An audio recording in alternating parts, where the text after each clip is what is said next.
All right.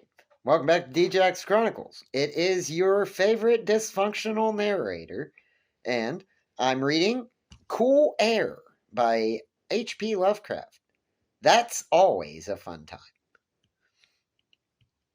You asked me to explain why I'm afraid of a draught of cool air, why I shiver more than others upon entering a cold room, and seem nauseated and repelled when the chill of evening creeps through the heat of a mid-autumn day.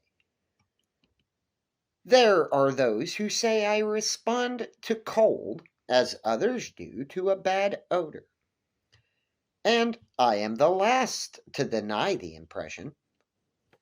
What I will do is to relate the most horrible circumstance I ever encountered, and leave it to you to judge whether or not this forms a suitable explanation of my peculiarity. It is a mistake to fancy that horror is associated inextricably with darkness, silence, and solitude.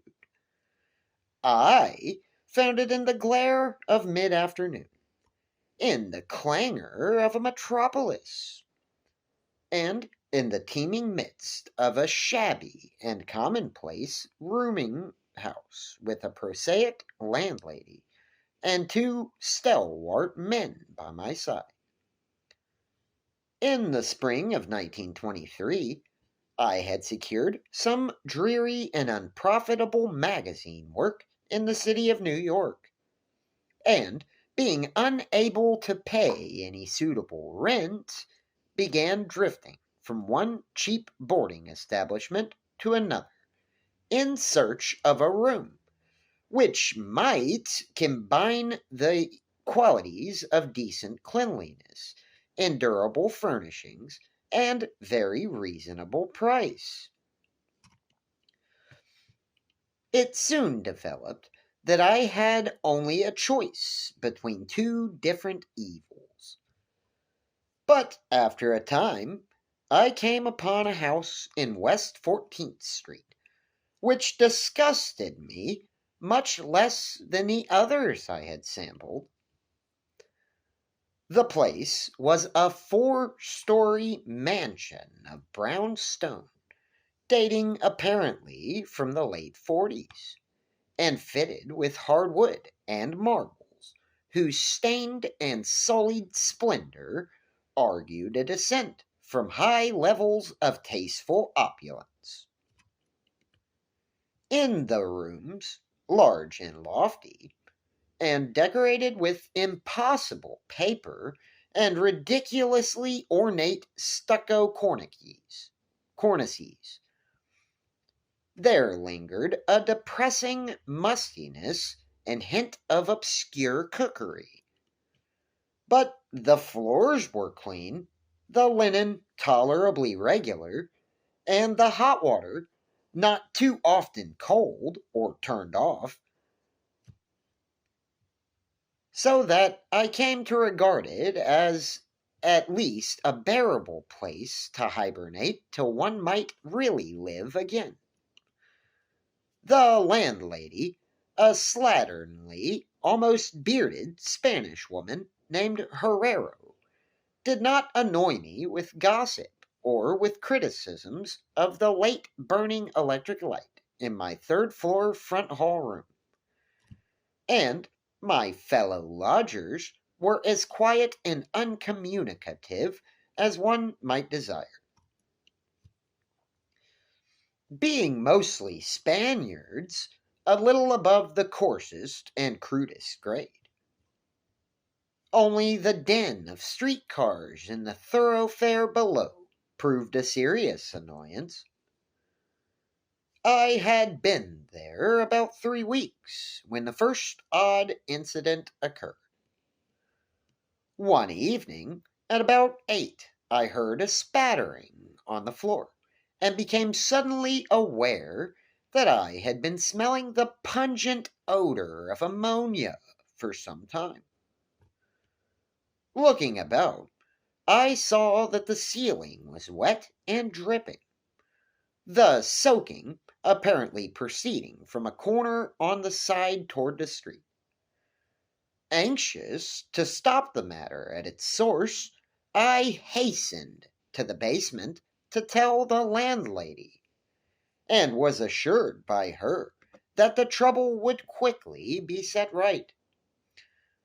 "Dr. Munoz!" she cried, as she rushed upstairs ahead of me. "He have spilled his chemicals. He is too sick for doctor himself. Sicker and sicker all the time. But he will not have no other for help. He is very queer in his sickness.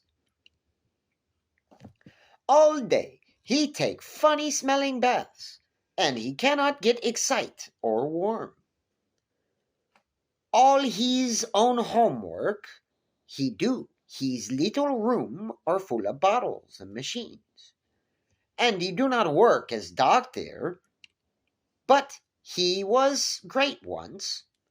My father in Barcelona have hear of him, and only just now he fix an arm of the plumber that got hurt of sudden.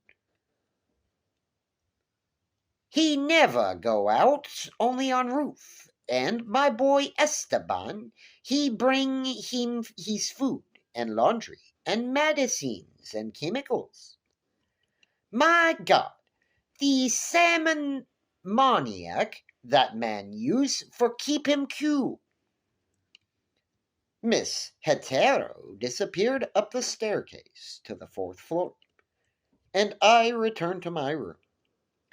The ammonia ceased to drip, and as I cleaned up what had spilled and opened the window for air, I heard the landlady's heavy footsteps above me.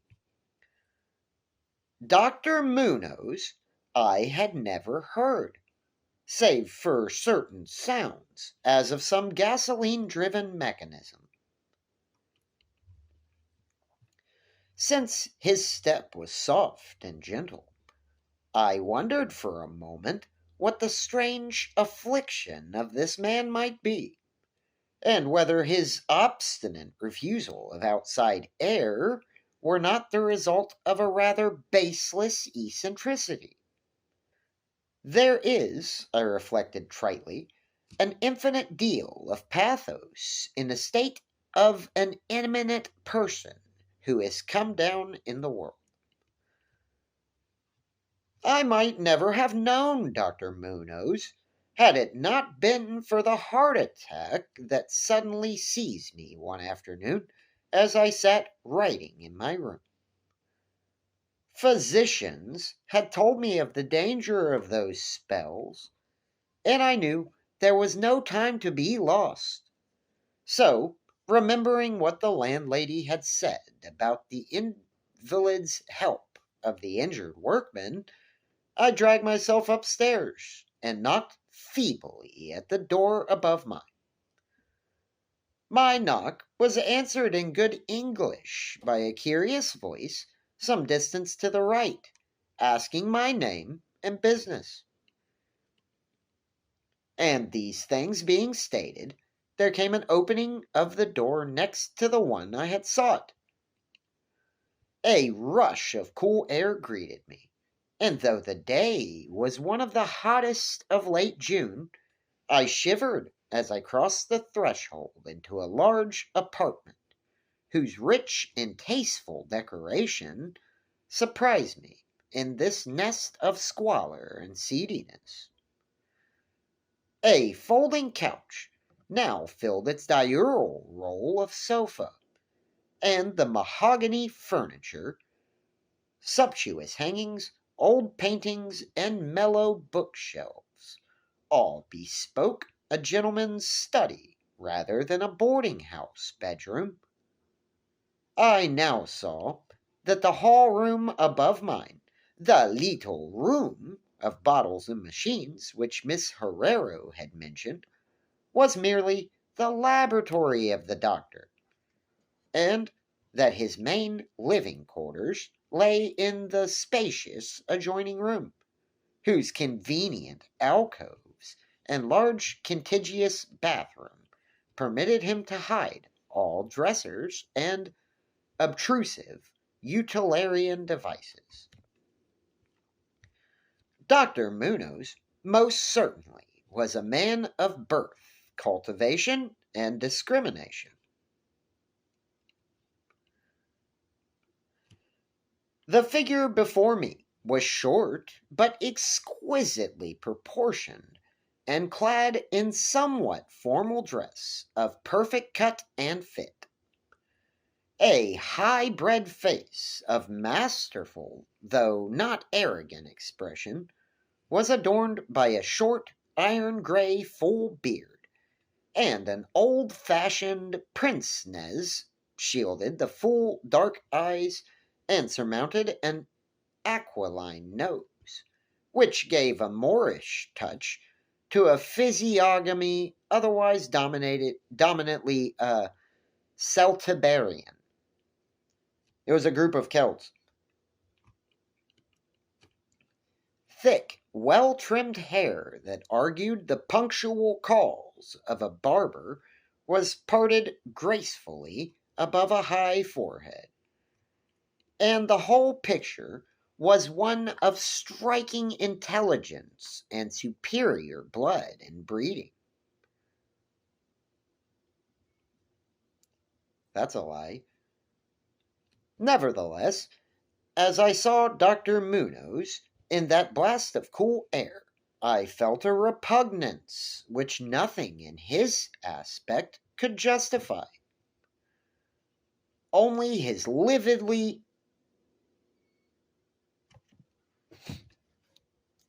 I have never used that word or seen that word used like that before. Hold on.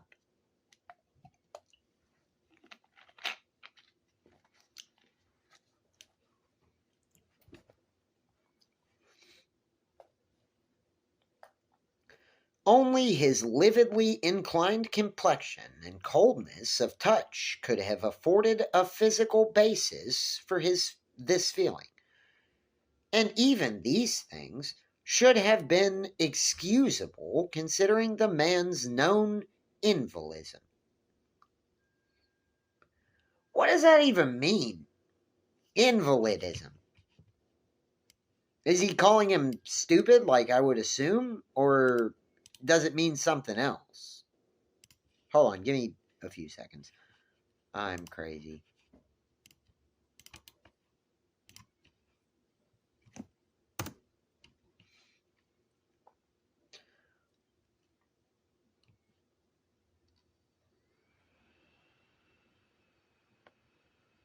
Invalid, it does not mean what I think it means. A person made weak or disabled by illness or injury. Okay, hold on.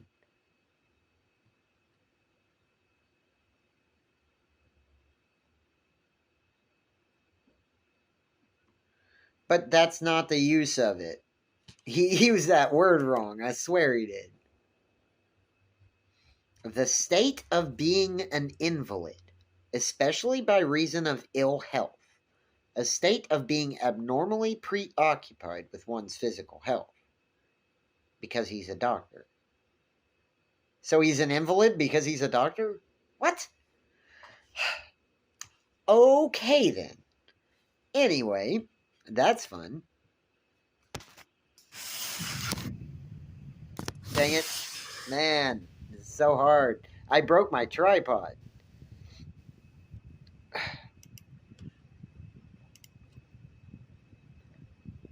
It might, too, have been the singular cold that alienated me, for such chilliness was abnormal on so hot a day, and the abnormal always excites aversion, distrust, and fear. But repugnance was soon forgotten in admiration, for the strange physician's extreme skill at once became manifest despite the ice coldness and shakiness of his bloodless-looking hands. He clearly understood my needs at a glance, and ministered to them with a master's deftness. the while reassuring me in a finely modulated, though oddly hollow and timbreless voice, that he was the bitterest of sworn enemies to death, and had sunk his fortune and lost all his friends in a lifetime of bizarre experiments, devoted to its bafflement and extirpation. Something of the benevolent fanatic seemed to reside in him, and he rambled on almost garrulously, and he sounded my chest, and mixed a suitable draught of drugs, fetched from the small laboratory room. Evidently, he found the society of a well-born man a rare and novelty in his dingy environment, and was moved to unaccustomed speech as memories of better days surged over him. His voice, if queer, was at least soothing, and I could not even perceive that he breathed as the fluent sentences rolled urbanely.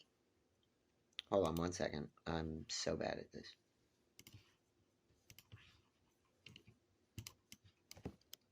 I've apparently got a really bad vocabulary. Oops.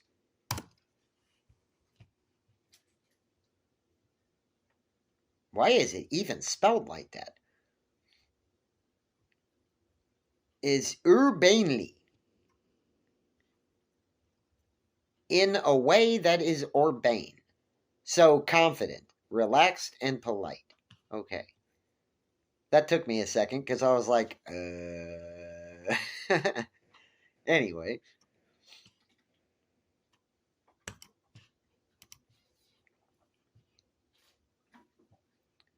Anyway, his sentences rolled urbanely out.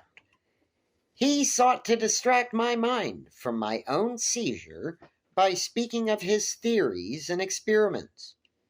And I remember his tactfully consoling me about my weak heart by insisting that will and consciousness are stronger than organic life itself, so that if a bodily frame be but originally healthy and carefully preserved, it may, through a scientific enhancement of these qualities, retain a kind of nervous animation, despite the most serious impairment,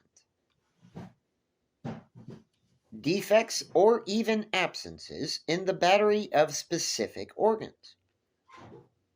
He might, he half jestingly said, some day teach me to live, or at least to possess some kind of conscious existence, without any heart at all.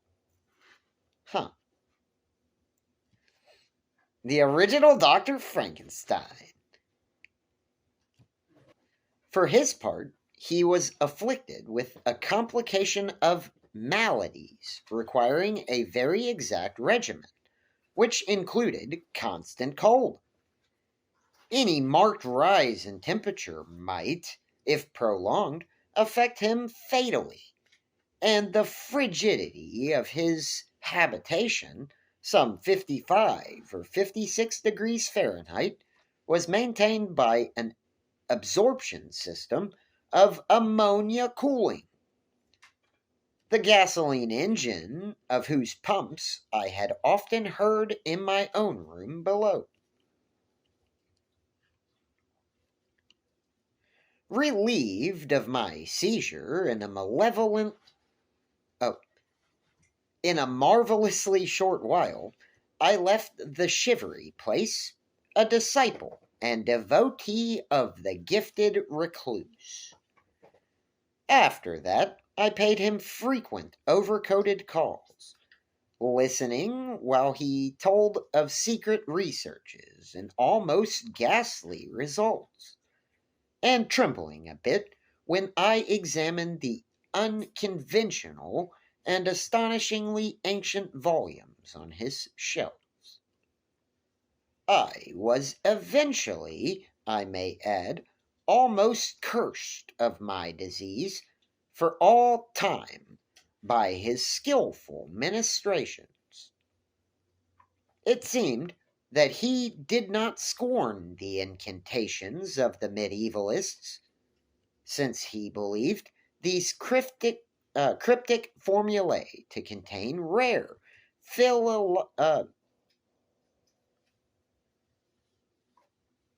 I know that word. Hello. Psychological stimuli, which might conceivably have singular effects on the substance of a nervous system from which organic pulsations had fled.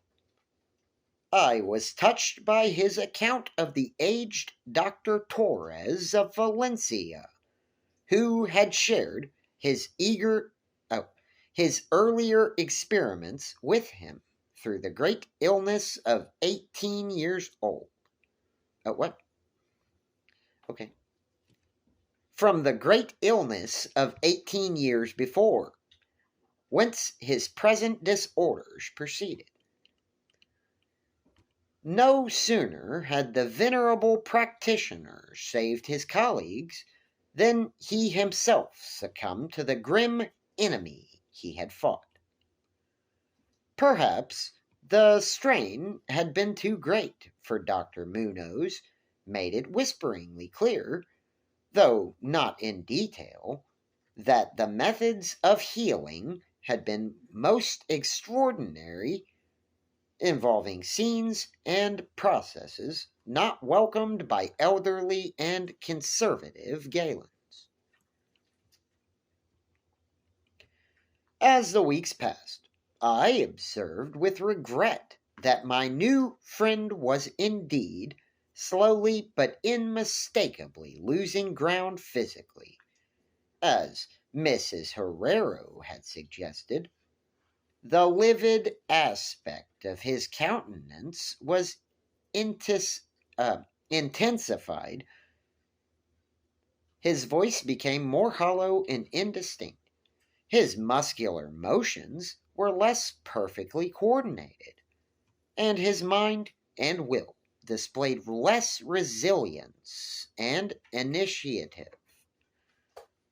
Of this sad change he seemed by no means unaware, and little by little his expression and conversation both took on a gruesome irony, which restored in me something of the subtle repulsion I had originally felt.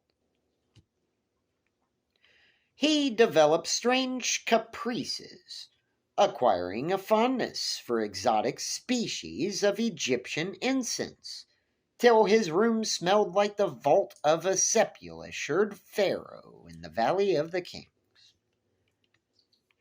At the same time, his demands for cold air increased, and with my aid he amplified the ammonia piping of his room and modified the pumps and feed of his refrigerating machine till he could keep the temperature as low as 34 or 40 degrees. The man's trying to live in a walk-in cooler. And finally, even 28.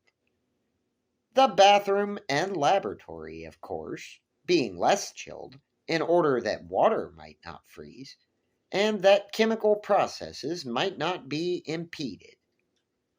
The tenant adjoining him complained of the icy air from around the connecting door, so I helped him fit heavy hangings to obviate the difficulty.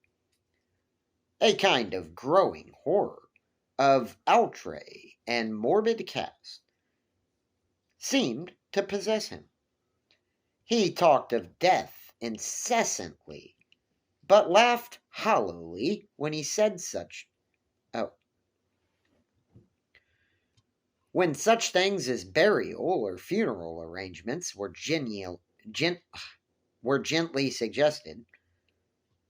All in all, he became a disconcerting and even gruesome companion.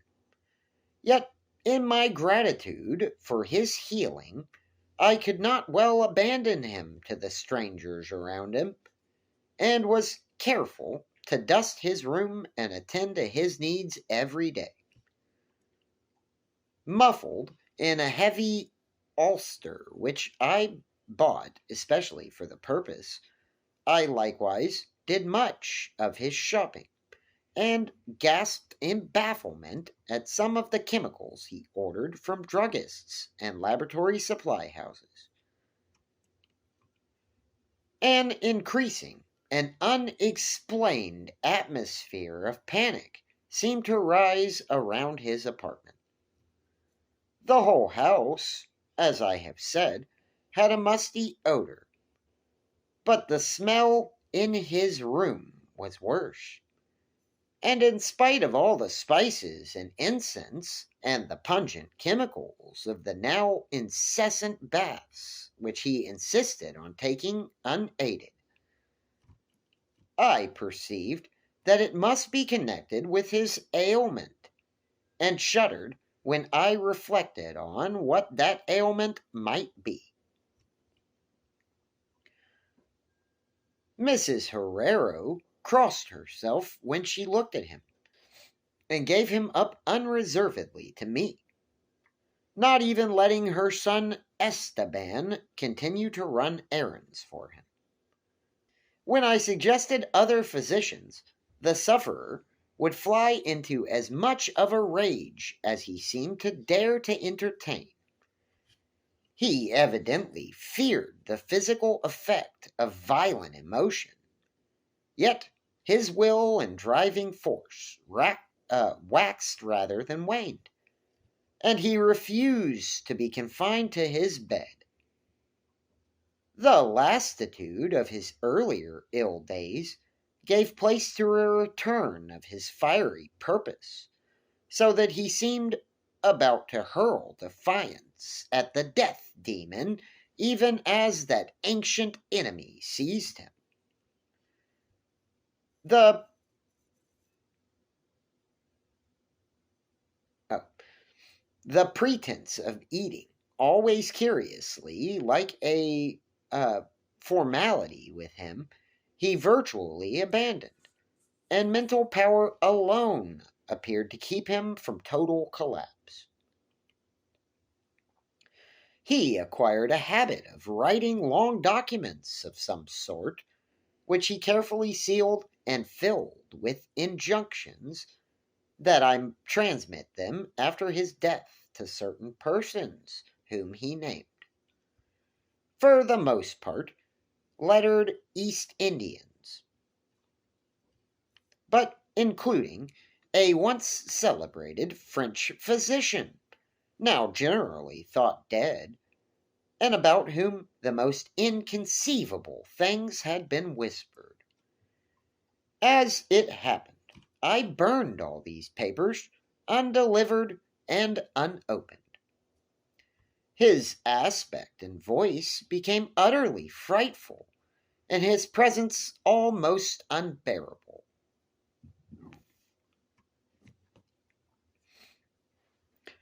One September day, an unexpected glimpse of him induced an epileptic fit in a man who had come to repair his electric desk lamp, a fit from which he prescribed effectively whilst keeping himself well out of sight. That man, oddly enough, have been through the terrors of the Great War without having incurred any fright so thorough. Then, in the middle of October, the horror of horrors came with stupefying suddenness. One night, at about 11, the pump of the refrigerating machine broke down, so that within 3 hours the process of ammonia cooling became impossible. Dr. Munoz summoned me by thumping on the floor, and I worked desperately to repair the injury while my host cursed in a tone whose lifeless rattling hollowness surpassed description. Sorry I said that all divided. Anyway. My amateur efforts, however, proved of no use. And when I had brought in a mechanic from a neighboring all-night garage, we learned that nothing could be done till morning, when a new piston would have to be obtained. The moribund hermit's rage and fear, swelling to grotesque proportions, seemed likely to shatter what remained of his failing physique. And once a spasm caused him to clap his hands to his eyes and rush into the bathroom. He groped his way out with face tightly bandaged, and I never saw his eyes again. The frigidity of the apartment was now sensibly diminishing, and at about 5 a.m. the doctor retired to the bathroom, commanding me to keep him supplied with all the ice I could obtain at all-night drugstores and cafeterias, as I would return from my sometimes discouraging trips and lay my spoils before the closed bathroom door. I could hear a restless splashing within, and a thick voice croaking out the order for more. At length, a warm day broke, and the shops opened one by one. I asked Esteban either to help with the ice fetching whilst I obtained the pump piston, or to order the piston while I continued with the ice. But, instructed by his mother, he absolutely refused. As he very well should have. Guy was trying to freeze himself to death. Finally, I hired a seedy-looking loafer whom I encountered on the corner of 8th Avenue to keep the patient supplied with ice from a little shop while I introduced him and applied myself diligently to the task of finding a pump piston and engaging workmen competent to install it. The task seemed interminable, and I raged almost as violently as the hermit when I saw the hours slipping by in breathless, foodless round of vain telephoning, and a hectic quest from place to place, hither and thither by subway and surface car. About noon, I encountered a suitable supply house far downtown, and at approximately 1:30 p.m. arrived at my boarding place with the necessary paraphernalia and two sturdy and intelligent mechanics. I had done all I could and hoped I was in time. Black terror, however, had preceded me. The house was in the house was in utter turmoil, and above the chatter of awed voices, I heard a man praying in a deep basso. Fiendish things were in the air, and the lodgers told over the beads of their rosaries as they caught the odor from beneath the doctor's closed door. The longer I had hired, the lounger I had hired, it seemed, had fled, screaming and mad eyes, not long after his second delivery of ice. Perhaps as a result of excessive curiosity. He could not, of course, have locked the door behind him, yet it was now fastened, presumably from the inside. There was no sound within, save a nameless sort of slow, thick dripping. Briefly consulting with Mrs. Herrero, And the workman, despite a fear that gnawed my inmost soul, I advised the breaking down of the door. But the landlady found a way to turn the key from the outside with some wire device. We had previously opened the doors of all the other rooms on that hall and flung all the windows to the very top. Now, noses protected by handkerchiefs, we tremblingly invaded the accursed south room, which blazed with the warm sun of early afternoon. A kind of dark, slimy trail led from the open bathroom door to the hall door, and thence to the desk, where a terrible little pool had accumulated. Something was scrawled there in pencil in an awful blind hand on a piece of paper, hideously smeared, as though by the very claws that traced the hurried last words. Then the trail led to the couch and ended unutterably.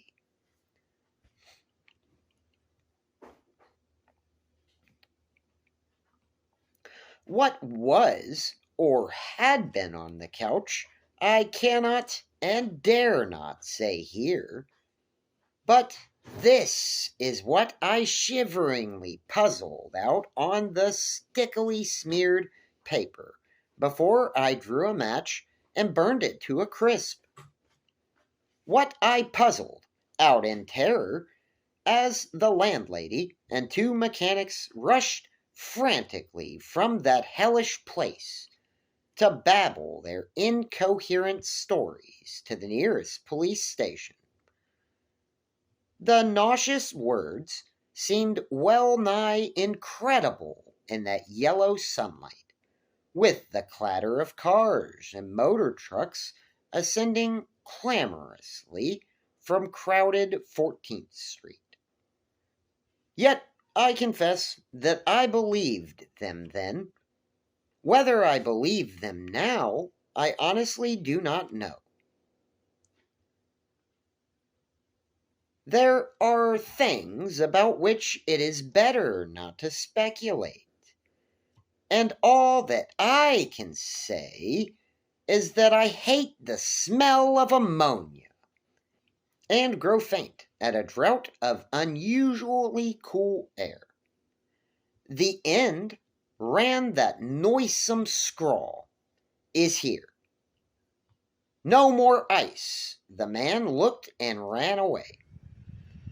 Warmer every minute, and the tissue can't last. I fancy, what I said about the will and the nerves and the preserved body after the organs cease to work. It was a good theory, but couldn't keep up indefinitely. There was a gradual deterioration I had not foreseen. Dr. Torres knew, but the shock killed him. He couldn't stand what he had to do. He had to get me in a strange, dark place when he minded my letter and nursed me back.